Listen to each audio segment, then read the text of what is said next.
Your thoughts on Michigan?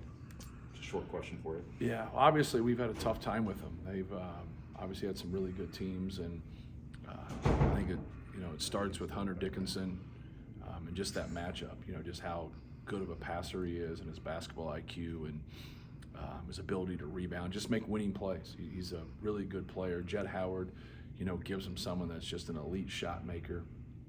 Doug McDaniel's done a really good job of taking over and using his speed and his quickness to break people down. He's made some big shots. Kobe Buffkin's really made a jump, this year.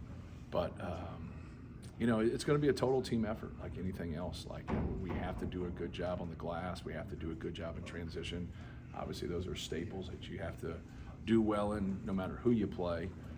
But I think being on the road, we've had a lot of experience playing on the road. We just got to be able to continue to be sharp, continue to help ourselves, and just be aware of their personnel.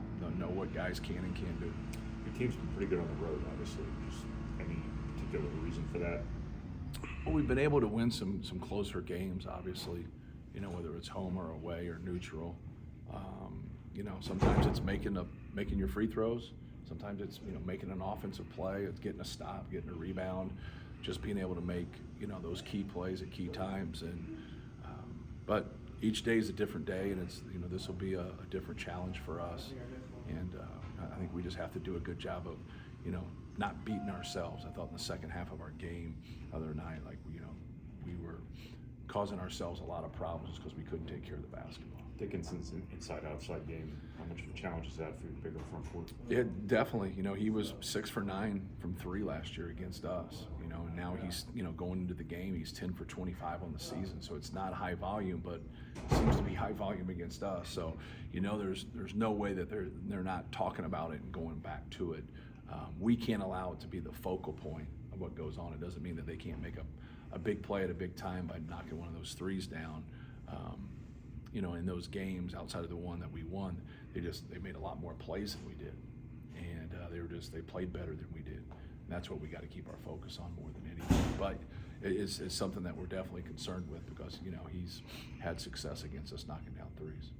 Did you feel like it was necessary to come out and talk about Zach getting fouled because he's getting held out of him every night, and yeah, maybe this was the right time to say, hey, this is happening and it needs to be right. watched. Well, what's happening is he's getting away with some small things, but the magnitude of the fouls that are not getting called for him is 3 to 1.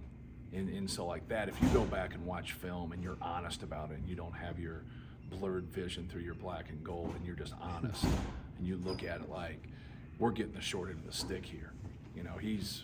He's posting up and he's staying legal.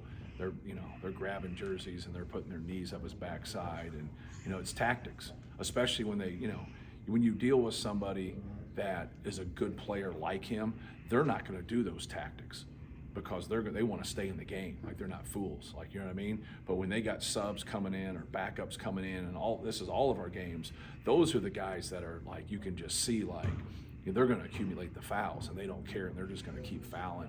The egregious chucks, grabs, and all those things, they got to be called, and it's got to be called every time. And I think the officials don't want to call it every single time because on most scenarios, people aren't going to do that. But since he's such a tough cover, that's what keeps happening. So if you get officials that don't have that kind of discipline, now you're getting ugly. We had an elbow to the face in our last game, and then we had 2 hook and holds, and not one of those 3 incidents went to the monitor and got called. And if you go watch on film, you're why isn't this being called? And so that's what we want, and that's what I think any coach wants. You just want the egregious stuff, and sometimes calls are getting missed on both sides, and okay, that's part of it, but not the egregious stuff, not the obvious things that are going to be flagrant or are going to be going to the monitor and things like that. This can't lead to him getting hurt or somebody else getting hurt. This, it's starting to get a little bit out of control. Do you feel like people are publicly lobbying? Sure. When you hear those coaches lobbying and doing that, they are waving the flag that they can't guard him. And I equate it to when I used to complain about Yogi Ferrell carrying the basketball and double dribbling and doing all that. At the end of the day, Yogi Ferrell was really hard for us to guard. And when I reflect back on it, it's a backhand compliment to him because he was so good with the basketball and he was so quick. Well, this is really about when they're lobbying like that. This is a backhand compliment to Zach and how dominant he's been. But if you go and watch the film, it's the one thing you have to do as a coach. You got to be honest about it. Because the film, you always tell your players the film doesn't lie, but coaches got to be able to say the film doesn't lie, and so do the officials. How much does what Hunter can do in offense, how much can you mitigate that by attacking him on the other end, pick and rolls, Yeah, down in like the post? I think that's anytime you play against a quality player like Hunter, or they're playing against Zach, you want to make them be able to defend. Like you want to get him, whether that's low post or that's playing in ball screen stuff. You just want to make them and hold them accountable. So I think you'll see a lot of that in the chess match. I think you'll see them really trying to put Zach in binds and us doing the same. But like I said earlier, it's no different. Everybody's always going to go after that guy, who's as valuable as like Hunter or Zach, because you should. You should try to hold those guys accountable on the defensive end to try to take away a little bit of their offense.